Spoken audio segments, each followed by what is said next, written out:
찬송가 19장 찬송 들으시겠습니다.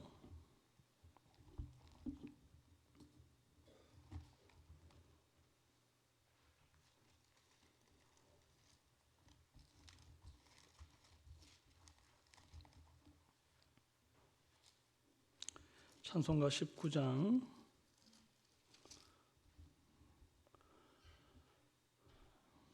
찬송하는 소리서 사람 기뻐하도다. 하늘 아버지의 이름 거룩하도다. 세상 사람 찬양하자.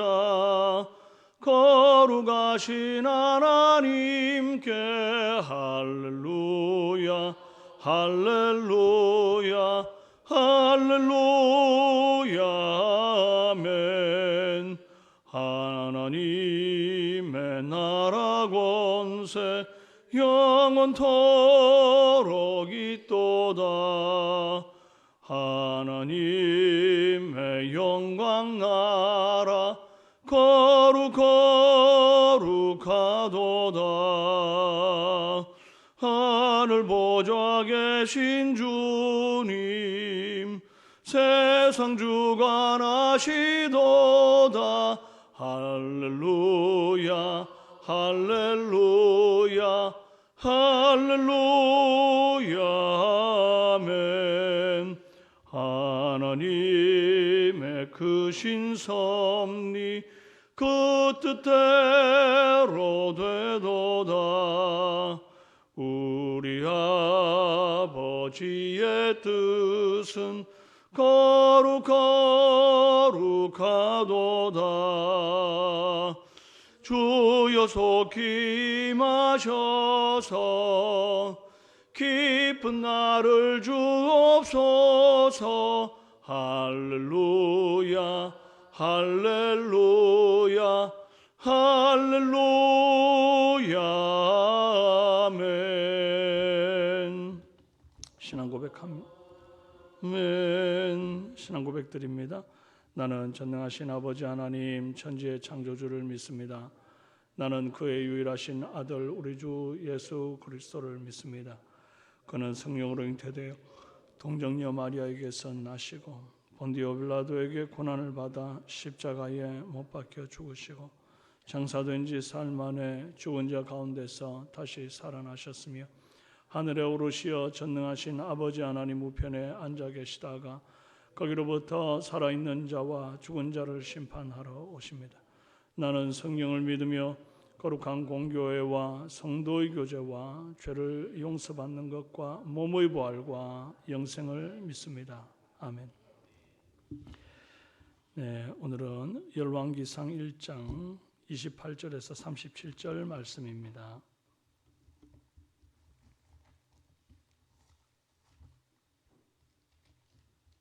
열왕기상 1장 28절에서 37절 구약성경 510페이지입니다.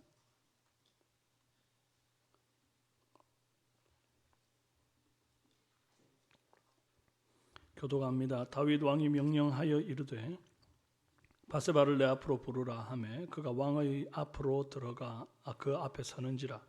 왕이 이르되 내 생명을 모든 하늘 안에서 구하신 여호와께서 살아계심을 두고 맹세하노라. 내가 이전에 이스라엘의 하나님 여호와를 가리켜 내게 맹세하여 이르기를 내 아들 솔로몬이 반드시 나를 이어 왕이 되고 나를 대신하여 내 왕위에 앉으리라 하였으니 내가 오늘 그대로 행하리라. 바세바가 얼굴을 땅에 대고 절하며 내 주 다윗 왕은 만세수를 하옵소서 하니라. 다윗 왕이 이르되 제사장 사독과 선지자 나단과 여호야다의 아들 브나야를 내 앞으로 부르라 하니 그들이 왕 앞에 이른지라. 왕이 그들에게 이르되 너희는 내 주의 신하들을 데리고 내 아들 솔로몬을 내 노새에 태우고 기온으로 인도하여 내려가고 거기서 제사장 사독과 선지자 나단은 그에게 기름을 부어 이스라엘을 왕으로 삼고 너희는 뿔나파를 불며 솔로몬 왕은 만세수를 하옵소서 하고 그를 따라 올라오라. 그가 와서 내 왕위에 앉아 나를 대신하여 왕이 되리라. 내가 그를 세워 이스라엘과 유다의 통치자로 지명하였느니라.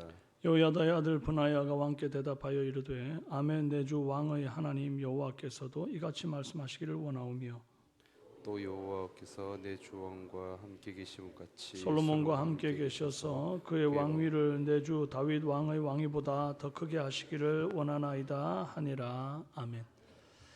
반갑습니다. 오늘 귀한 날 이 자리에 나오신 여러분을 주님의 이름으로 환영합니다.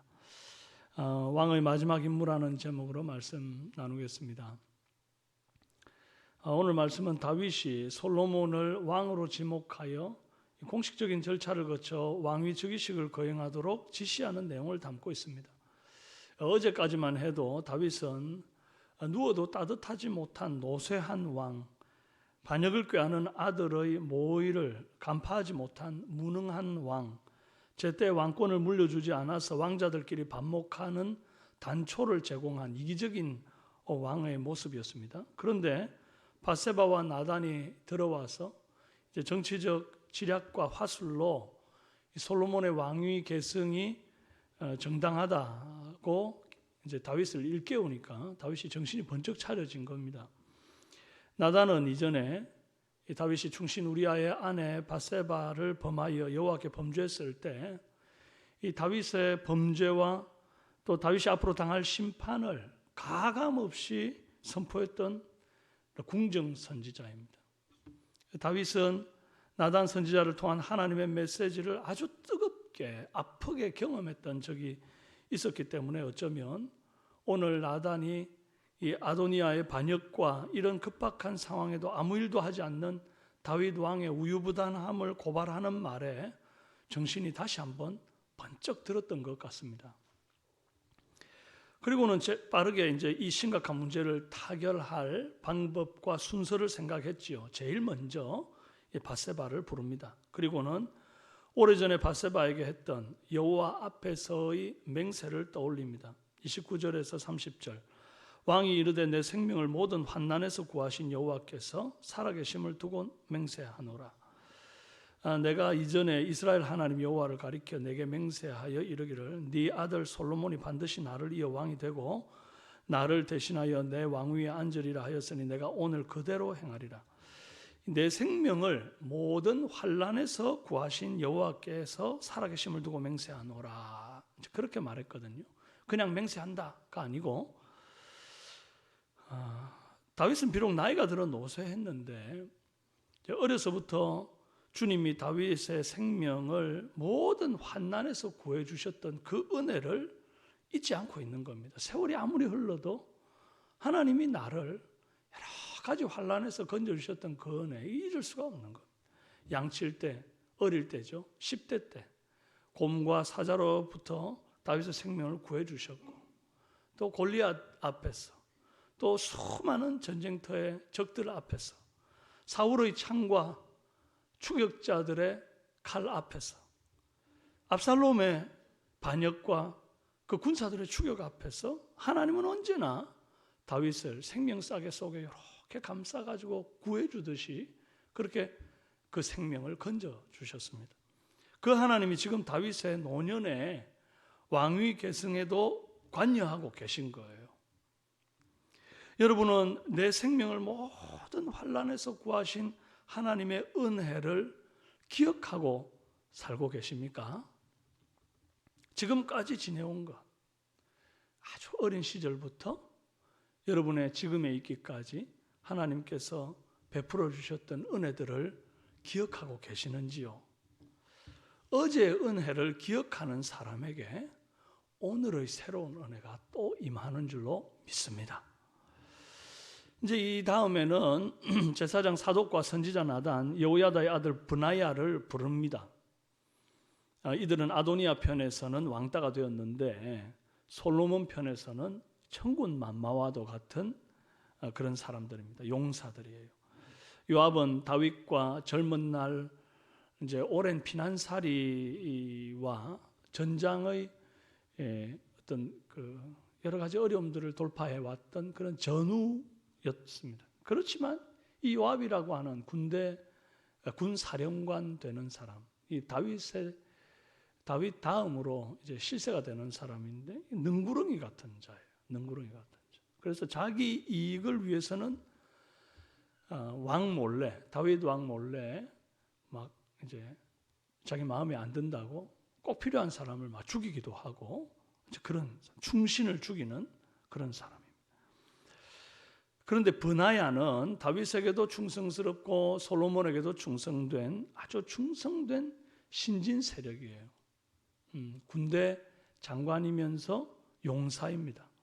다윗은 기득권에 눈먼 9세대의 리더에게 다음 세대를 이끌고 갈 솔로몬의 측근 자리를 맡길 생각이 전혀 없습니다. 그래서도 안 되고요.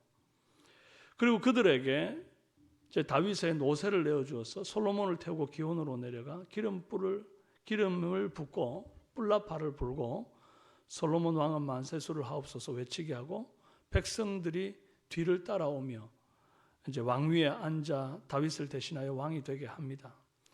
그것을 며칠 뒤에 준비하는 것도 아니고 지금 당장 시행하라 그러는 거예요. 굉장히 신속하고 정확하게 가장 확실한 방법으로 이 아도니아의 반역을 잠재우고 솔로몬의 왕위 즉위식을 성공하게 합니다. 이 모든 일들은 다윗을 비롯해서 나단과 밧세바, 브나야의 빠른 판단과 행동이 있었기 때문에 가능한 일이지만 그 배후에는 하나님이 적절한 사람들을 적시에 배치하셔서 그 일이 되게끔 개입하셨기 때문에 가능한 일입니다. 만약에 이날 다윗이 별일 있겠어? 그래도 내 아들 아도니아가 반역을 할 사람은 아니야. 압살롬 반역하는 거 그 형이 반역해가지고 어떻게 됐는지 다 봤는데 설마 아도니아가 그러겠어? 그러면서 이제 미적거렸다면 왕위 즉위식 그거 어떻게 오늘 당장 한단 말이야. 준비해가지고 한 일주일 뒤에 하자. 그런 식으로 민기적거렸다면 틀림없이 압살롬의 반역과 같은 큰 피바람이 또 불었을 거예요. 다윗은 이미 그 아들 압살롬 때 겪은 그 반역의 아픔이 있었기 때문에 아도니아의 이 모의가 무엇을 의미하는지를 잘 알 수 있었고 문제가 커지기 전에 막을 수 있었습니다. 다윗에게 지나간 역사를 교훈으로 삼는 자세, 이 압살롬의 반역을 그냥 한 번의 해프닝으로 이렇게 여기는 게 아니라 이걸 교훈으로 삼는 그 자세가 있었기 때문에 이 아도니아의 이 모반에 대해서 지혜롭게 넘길 수 있었어요. 오늘 우리도 우리 삶의 어려운 일들을 하나씩 지나갈 때마다 그 일들 속에서 배우는 게 있어야 합니다. 그냥 막 지나가는 해프닝이구나. 이게 세상 살다 보면 별일 다 있지. 이게 아니라 그 일 속에서 두 번 다시 같은 잘못을 반복하지 않을 수 있도록 교훈 삼는 지혜가 저와 여러분에게 있기를 바랍니다. 그리고 여기 주목해보고 싶은 사람 하나가 있어요. 36절 이하에 브나야가 다윗 왕에게 대답하는 내용입니다. 브나야의 첫 마디가 뭔고 하니까 아멘이에요. 아멘. 아멘. 내 주 왕의 하나님 여호와께서도 이렇게 말씀하시기를 원하오며 또 여호와께서 내 주 왕과 함께 계심같이 솔로몬과 함께 계셔서 그의 왕위를 내 주 다윗 왕의 왕위보다 더 크게 하시기를 원하나이다. 이 다윗 왕이 하나님과 맺은 맹세를 이행하면서 그 일을 수행할 행동대장으로 이 브나야를 불렀습니다. 브나야는 이 일을 주님의 명령처럼 받들어서 아멘으로 화답을 합니다. 사실 브나야는 이제 여호야다의 아들 브나야라는 수식어가 붙어 있어요. 여호야다는 대제사장이었습니다. 요즘으로 말하면 이 브나야는 이 목사님 집안 자제였다 이렇게 생각하면 되겠어요. 대제사장의 아들로 자란 브나야는 하나님을 경외하는 사람이고 직업윤리에 있어서도 어긋남이 없는 사람이고 선왕에게도 곧 즉위할 새왕에게도 충성을 다하는 신실한 사람이었습니다. 그리고 항상 무엇을 하든지 죽게 하듯 하라 하신 그 말씀을 삶 가운데 실천하는 사람 같아 보이는 거예요. 브나야는 다윗 시대에는 군대 사령관 요압보다 낮은 지위의 용사였지만 솔로몬 시대에는 이제 이 요압을 대신하여 군사령관이 되는 거예요. 하나님이 그를 높이시는 겁니다. 오늘 우리도 각자의 삶에서 하는 일도 다르고 만나는 사람도 다르지만 무슨 일을 할 때든지 죽게 하듯 아멘 하고 그 일들을 수행하다 보면 하나님께서 우리 삶에 형통의 복을 주실 줄로 믿습니다. 네, 오늘 귀한 주일을 맞이하였고 또 하나님 앞에서 각자 맡은 사명이 있을 텐데 그 모든 맡은 사명을 감당하는 자리에서 아멘 하고 충성스럽게 그 길을 달려가면 주께서 예비하신 은혜를 부어주실 줄로 믿습니다. 함께 기도하시겠습니다. 살아계신 하나님 아버지, 솔로몬 왕 새롭게 세워지는 그 자리에 이 다윗이 얼마나 신속하게 얼마나 재빠르게 과거에 여러 가지 있었던 일들을 교훈으로 삼고 다시 잘못을 반복하거나 답습하지 아니하고 이제는 정말 지혜롭게 일들을 해결해 나가는 것을 봅니다. 아버지 하나님, 우리 앞에도 여러 가지 일들을 우리가 만나고 지나온 세월 속에 정말 고난이 있었고 아픔이 있었겠는데 그 모든 시간들을 교훈 삼아 오늘을 헤쳐나가는 지혜가 있도록 역사하여 주시옵소서. 또한 지금까지 내 생명을 지켜오신 하나님의 그 크신 은혜를 세월이 아무리 지나도 우리가 아무리 노쇠해져도 기억이 아무리 가물가물해도 그 은혜만큼은 잊지 아니하고 어제의 은혜를 고백할 때 오늘 은혜를 허락하시는 하나님의 역사를 체험케 하여 주시옵소서. 오늘 귀한 주일입니다. 각자 맡은 역할과 사명이 있어 그 일들을 감당하고 또 세상 속에서도 여러 가지 우리가 맡은 일들이 있을 텐데 그 모든 일들을 죽게 하듯 하며 아멘으로 받아서 일을 감당할 때 하나님 약속하신 놀라운 은혜들을 사랑하는 성도 위에 부어 주시옵소서. 감사를 드립니다. 우리 사랑하는 성도들 가운데 연약하여 육신이 병환 중에 있는 이들을 주께서 찾아가셔서 주님 위로하여 주시고 그 큰 손으로 어루만져 주시고 회복시키사 예배의 현장으로 달려오는 귀한 은혜 있도록 도우시며 이제 일어나 정말 자리를 틀고 일어나 하나님을 예배하는 은혜 있도록 역사하여 주시옵소서. 아버지 하나님, 군문에 있고 또 해외 타지에 나가 있는 연약한 성도들을 기억하사 그들이 어디에 있든지 불꽃 같은 눈으로 감찰하시고 늘 주님의 보호하심과 살펴주시는 은혜 있게 하여 주시옵소서. 오늘 귀한 주일 이 모양 저 모양으로 섬기는 모든 주의 종들 위에 한량없는 은혜를 더하시고 주님의 예비하신 은혜와 하나님의 사랑을 체험하고 만나고 주님의 임재를 온전히 맛보는 복된 예배 되도록 인도하여 주시옵소서. 예수님의 이름으로 기도합니다. 아멘.